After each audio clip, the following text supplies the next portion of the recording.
इसी के साथ हम आपको ये भी अवगत करा दें कि सीकर में भजनलाल कैबिनेट की बैठक में 9 जिलों को समाप्त करने और सीकर संभाग को हटाने के फैसले को लोग अच्छी तरीके से नहीं ले रहे हैं, उसका विरोध जारी है।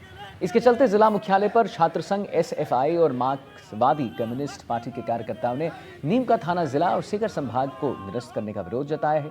वहीं मामले को लेकर एसएफआई के प्रदेश अध्यक्ष ने कहा है कि सिर्फ सीकर संभाग और नीम का थाना जिले को निरस्त करने का निर्णय सीकर की जनता के साथ दुर्व्यवहार और दोगला व्यवहार है। बीजेपी को नीम का थाना विधानसभा चुनाव में हार का सामना करना पड़ा और ऐसा ही सीकर में भी हुआ।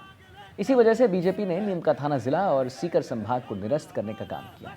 इसके साथ ही आपको हम बताते चलें कि एसएफआई के प्रदेश अध्यक्ष ने चेतावनी देते हुए कहा कि सरकार के इस फैसले के विरोध में सीकर की जनता सड़कों पर उतरेगी और बड़ा आंदोलन होगा।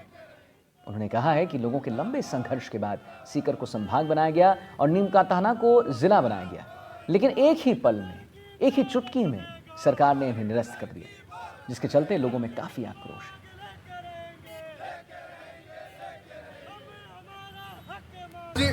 राजस्थान की कैबिनेट ने जो निर्णय लिया है और सीकर की जनता के साथ में जो विश्वासघात और जो दोगला व्यवहार किया है, उसके खिलाफ सीकर का नौजवान, सीकर का विद्यार्थी, सीकर का आम जनता सड़कों पे उतरा है और सीकर का जो संभाग इन्होंने निरस्त किया है, हर हाल में सीकर की आम जनता, नौजवान, विद्यार्थी सड़कों पे उतरेगा और सरकार को, भारतीय जनता पार्टी की सरकार को, पच्चीस सरकार को, भजनलाल को मुंह की खानी पड़ेगी और वापस सीकर की जनता ने बड़े लंबे संघर्ष के बाद में, यहाँ की आम जनता ने लंबा संघर्ष लड़ा था, तब जाकर सीकर का संभाग यहाँ पर घोषणा हुई थी, सीकर संभाग शुरू हुआ था। राजस्थान की भाजपा सरकार ने सीकर संभाग और नीम का थाना जिले को समाप्त करने का फैसला लिया है। निश्चित रूप से वो राजनीति में एक बदले की भावना का फैसला है, क्योंकि पिछले विधानसभा चुनाव में नीम का थाना से भारतीय जनता पार्टी को हरा करके कांग्रेस के सुरेश मोदी जीते थे और सीकर की जनता ने लोकसभा में अमराराम को भेजा।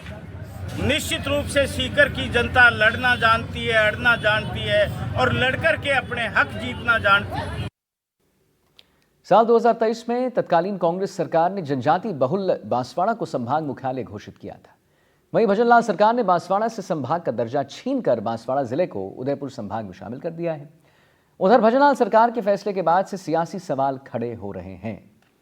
कांग्रेस जिलाध्यक्ष ने कहा है कि बांसवाड़ा को संभाग मुख्यालय बनाने से इलाके का विकास होने की संभावना जगी थी, लेकिन वर्तमान सरकार ने राजनीतिक कारणों के चलते बांसवाड़ा को संभाग मुख्यालय का दर्जा नहीं दिया है, छीन लिया है। बीजेपी सरकार लोगों के साथ भेदभाव कर रही है।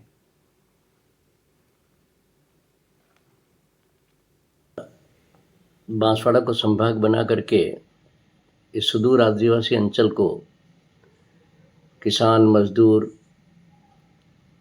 और सभी तरह के व्यापारी वगैरह वर्ग को जो राहत दी थी, उस फैसले को पलट करके भारतीय जनता पार्टी सरकार ने निश्चित रूप से एक जनविरोधी निर्णय लिया है। जनता को राहत देने के काम के बजाय इस तरह से केवल कांग्रेस सरकार ने किया है इसलिए उसको उलट देना, ये नीति निश्चित रूप से सरकार को भी और जनता के अंदर जो आक्रोश है वो कल व्यक्त होगा। आने वाले समय के अंदर कांग्रेस की ओर से भी एक आंदोलन खड़ा किया जाएगा।